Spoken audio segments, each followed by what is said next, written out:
Welcome back to the Collector RC. Today we have on the bench again the green Gen 8. I'm going to go over three things today that I'm doing with the truck in my progression towards making it more scale and then also just a little bit better looking in my eye. And those three things are pretty simple. Some are free, some cost a little bit of money, but I think when I have it all done completely, I'll be pretty happy with the way it drives and the way it looks. So we'll go over those things with you guys today, and for right now we will start out with the wheels and tires. So we have these steel factory, what used to be chrome, black beadlocks. I have just scrubbed them up with some red Scotch-Brite pad and then painted them with 2X flat black Rust-Oleum paint, a couple coats of the black paint, as well as on the outer rings I did a couple coats of clear, and it does not look very good.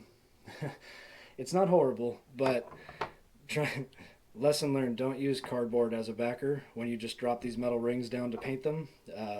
If you do, you need to figure out a way to pick them up pretty quick without damaging the paint, because otherwise they end up sticking to the cardboard and anything else. Also, any of the dog hair from my dog floating in the air was sticking to them, and some dirt from painting them in the backyard. So I didn't try very hard to go back and clean them up, but I think they'll look pretty good as long as you don't get too close. So we're going to install those today inside of some Proline flat iron XLs.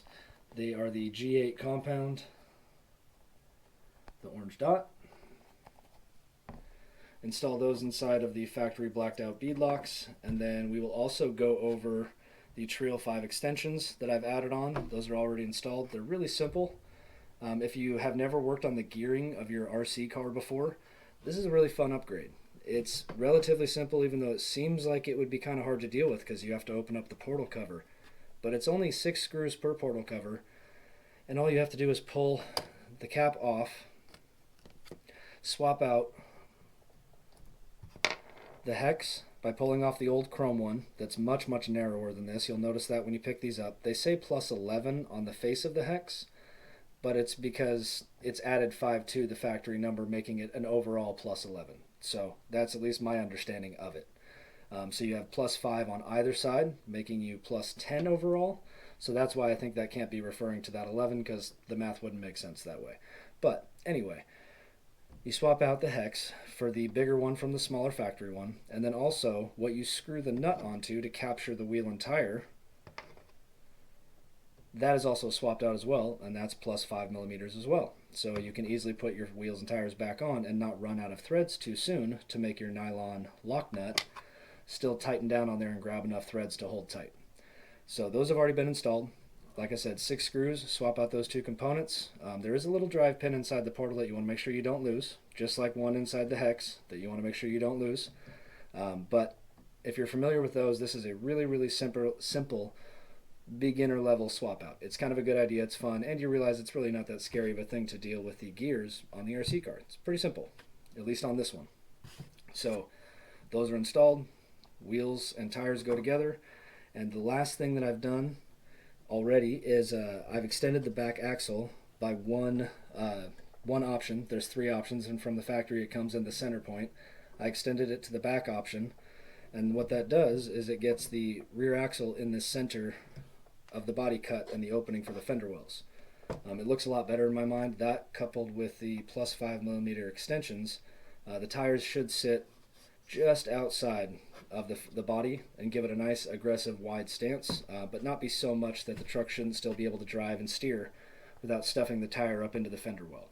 And that may still be something that I deal with. I'm really not sure yet. If it is, the simple quick fix is probably just to raise the body up by giving the springs more tension, not letting it collapse as easy. But you know, the more you do that, the less it's capable of really flexing over something without just tipping over. And that's already something the truck deals with. So those are the 3 things we're going to be doing today to the Gen 8. Let me know what you guys think. Should I get some different wheels? I'm thinking about maybe doing some portal covers that are the brass covers like I've done on my TRX, just to get, because it is top heavy, get the center of gravity a little lower and try to keep it stuck to the ground. I'm not trying to go in the direction of making it a really good four-wheeler by adding those specific parts to it, but I think a couple of them here and there, like maybe some brass portal covers or heavyweight differential covers might be a good idea, just to keep the thing a little more stable. So let me know what you guys think about that.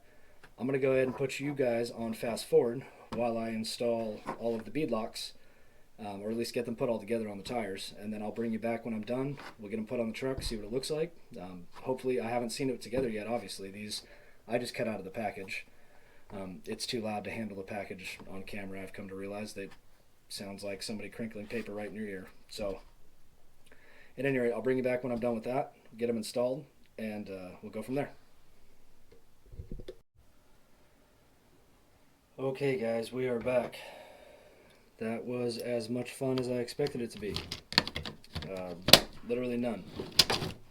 So now that those are assembled, go ahead and stick them on the truck and show you guys what the stance looks like. I'm kind of excited myself to find out. It looks like these tires are not directional. Look like no matter which way I mounted them to the bead lock, they were going to be matching up with the opposing side, which is what I was hoping for, so I don't have to worry about it. But get all these started by hand real quick, and then I can just grab the tool real quick and tighten them up. So I'm definitely liking the look already of the all black. I'm not too sure if I can appreciate the clear coated outer bead rings yet, but they might grow on me.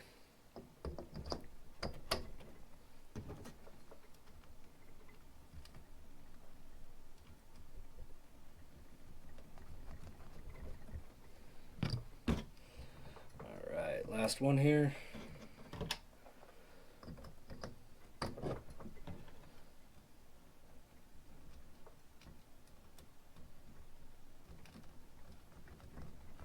Alright, get these tightened up.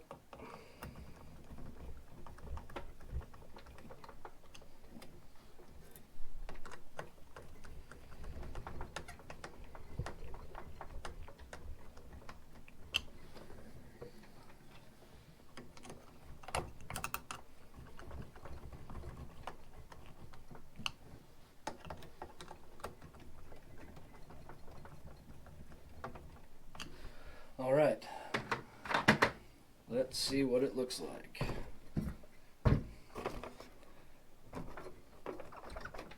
What do you guys think? I like it a lot. That's pretty much what I was hoping for, was a good sized tire, and then have them sticking out just a little bit farther than the body. The better stance, the more stable, looks more correct. And yeah, the rear axle does line up right in the center of the rear opening, which is pretty cool to have that simple factory extension there. I'll show that to you guys real quick. There are 4 screws here for the front of the rear links. See if I can show you guys here.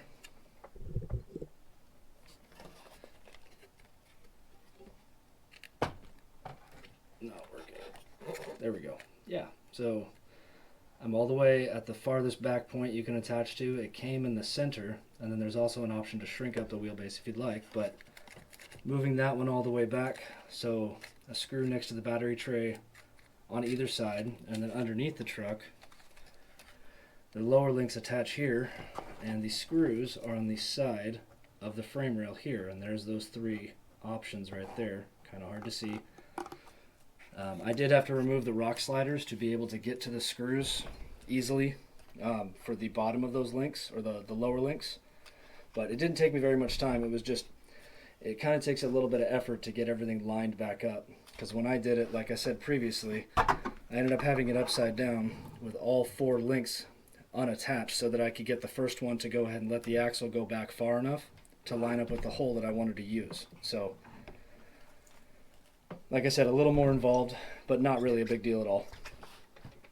So yeah, so that's what I've gotten done to the truck so far, guys. Let me know what you think, if I should make any changes or add anything I haven't spoken of yet. But I've been doing a little bit of research and watching a few videos on YouTube, and I've seen a couple different options for adding the winch and that seems pretty straightforward. I've seen a couple cool ideas for increasing your departure angle and your approach angle. Simply one of them was just by moving the front axle forward with that axle extension option, which would make the wheelbase even longer, but it would minimize the approach angle, pull the bumper back in another option, another slot, which in one of the videos it made mention that you are going to have to shorten the posts of the bumper if you do that, because they will run into the servo otherwise. But that's what I've got going so far, guys. So if you have any other ideas, let me know. Otherwise, we're going to keep moving on this thing. The lights that I'm going with are the halos are on the way for the headlights, and those are the only ones I've got figured out so far. I don't really want to give up and just use the factory Gen 8 light kit for everything else, just because there's no way I'm going to get one and it all of a sudden works better than everybody else's that they've gotten, and it won't break for some reason. I know it will. So if you guys have any other ideas for light options, something that's, maybe a universal kit that I could make it work, let me know. I'd appreciate the help. So thank you for stopping by today, guys. You have been watching the Collector RC with the Cuz. Have a great day.